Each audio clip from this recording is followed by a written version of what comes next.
अंजू मंजू। रोशनियों के शहर कराची से 80 किलोमीटर दूर बाएं हाथ मुड़ते ही खीरतर पार्क शुरू हो जाता है। वहां मौला बख्श नामी एक मेहनती, ईमानदार और भला शख्स रहता था। बहुत दूर जाकर चाट सेंटर आता था जहां मौला बख्श काम करता था। और काम भी कैसा, वो पार्क में सारा दिन सफाई करता और पानी का छिड़काव करता था। जून के महीने में जब लू चलती और दोपहर में मौला बख्श जमीन पर पहली बार छिड़काव करता तो सारी मिट्टी से सन सन की आवाज आती और गर्म भाप उठती थी। मौला बख्श खुश था कि उसके भाई, जिसकी जमीन जिला दादो में थी, ने हब के खानदान में शादी की थी। हब की जमीन से बलूचिस्तान शुरू होता है। मौला बख्श का घर सिंध और बलूचिस्तान के बीचों बीच पड़ता था। उसके घर भाई और उसके बच्चे आते जाते रहते थे। मौला बख्श के दो बेटे अंजू और मंजू सेहतमंद और ज़हीन थे। अंजू और मंजू की उम्रों में तकरीबन साल भर का फर्क था। अंजू बड़ा और मंजू छोटा था। दोनों में बड़ी मोहब्बत थी। दोनों ऊपर तले के भाई थे। खीरतर के पार्क के इलाके में कैसा मदरसा और कहाँ का स्कूल। दूर दूर तक फैली सख्त जमीन, पथरीली और कांटों से भरी झाड़ियां। मौला बख्श इतना कमा लेता था कि उसके बीवी बच्चे पेट भर कर रोटी खा लेते थे और रहने के लिए एक कच्ची पक्की हालत में क्वार्टर था।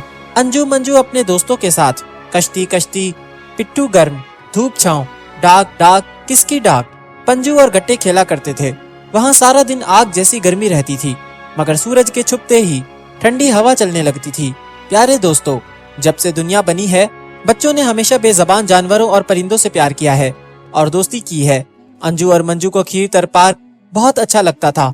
वहाँ अड़ियाल, चंकारा, चीता, लोमड़ी, गीदड़ और पहाड़ी बकरे आइबेक्स रहते थे। रंगारंग परिंदों के चहचहाने से खूबसूरत समा रहता था और हमें तो यूं लगता था कि चिड़ियों के गानों से सूरज भी जल्द सोकर उठ जाया करता था। अंजू मंजू की एक पहाड़ी बकरे से बड़ी दोस्ती थी। वो पहाड़ी बकरा भी उनका दोस्त बन गया था। अंजू और मंजू दौड़कर उसके पास जाते, मगर वो हमेशा पहाड़ी की चोटी या किसी चट्टान पर खड़ा रहता था। वो हर एक से घबराता था, मगर अंजू मंजू को देखता तो सर हिलाता और आवाजें निकालता था। मंजू कभी उसकी तरफ रोटी फेंक दिया करता था। देखो भाई, है तो अजीब सी बात, मगर ये पहाड़ी बकरा दोनों लड़कों का गहरा दोस्त बनता चला गया। एक दिन क्या हुआ, सुबह 4 बजे का वक्त था कि अचानक रेत का तूफान आया। मौला बख्श अपनी बाल्टी उठाए अपनी ड्यूटी पर जा रहा था। जरा की जरा देर में हर तरफ अंधेरा हो गया। वो तेज चलने लगा, मगर एक बहुत पुराना बड़ा दरख्त टूटकर धड़ से मौला बख्श पर गिर गया। वो मुंह के बल जमीन पर गिरा। उसकी टांगों से खून निकलने लगा। वो चिल्लाया, हाय मेरी टांगे। दोनों लड़के अंजू मंजू सो रहे थे। वो जब तूफान की आवाज से उठे तो अपने बाबा को ना पाकर आवाजें देते हुए दौड़े।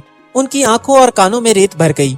उनको कुछ न सूझता था। अंजू और मंजू वापस आ गए।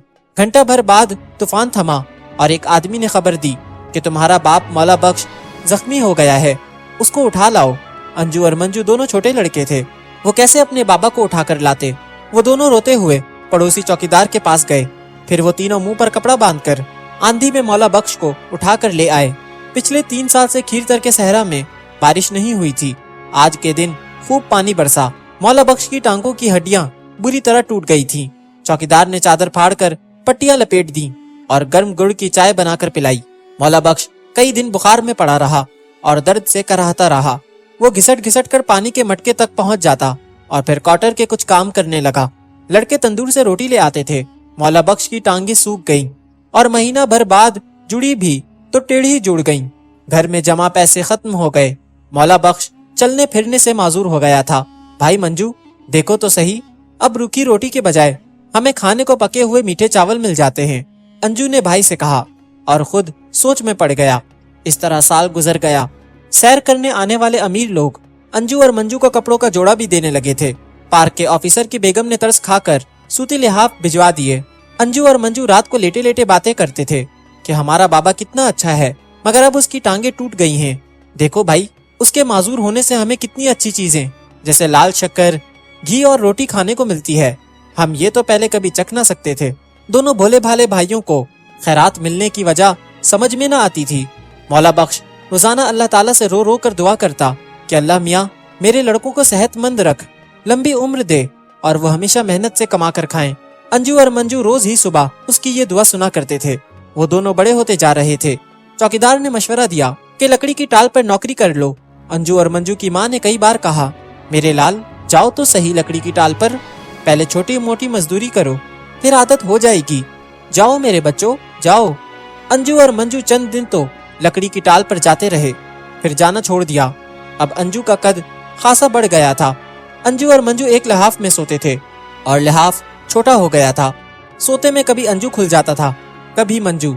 मौला बख्श के घर कभी कोई खाना ना भेजे तो भूख के मारे अंजू और मंजू के पेट में बल पड़ जाते थे। बाबा ने कई बार घर की एक आध चीज भी बेच दी।